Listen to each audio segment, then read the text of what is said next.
জনগণের ম্যান্ডেটে বিএনপি রাষ্ট্র ক্ষমতায় যায়, ইনশাল্লাহ এই 2 কোটি মানুষের জীবন রক্ষার জন্য তিস্তা মহাপরিকল্পনাকে সবচেয়ে অগ্রাধিকার ভিত্তিতে আমরা কাজ শুরু করব ইনশাল্লাহ।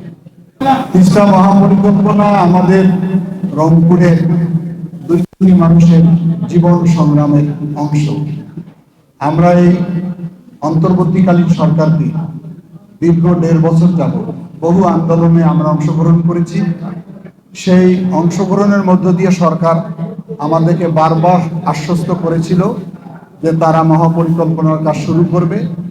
সর্বশেষ পানি সম্পদ উপদেষ্টা রেজওয়ান হাসান বলছিলেন যে 1 জানুয়ারি আনুষ্ঠানিকভাবে কাজ শুরু হবে। জানুয়ারি শেষ হয়েছে, কাজ কিন্তু শুরু হয়নি। আমরা আশা করি এখন নির্বাচন যেহেতু চলমান, আশা করি এই সরকার কতটুকু করবে আমি জানি না।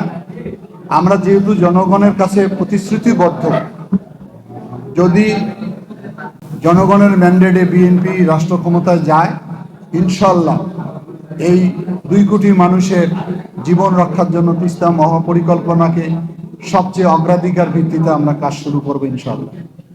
আর নির্বাচনের ক্ষেত্রে প্রশাসনের কিছু কিছু ফ্যাসিস্টের লোক তো এখনো বর্তমান, তাদের কিছু কিছু বিষয়গুলো আমাদের কাছে সন্দেহ দেখা দেয়।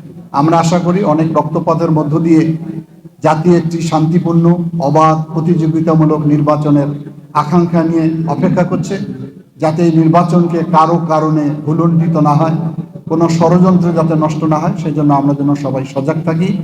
এবং ইলেকশন কমিশনকে আমি বলবো এই ব্যাপারে ওনারা যেন নজরদারিতে রাখে।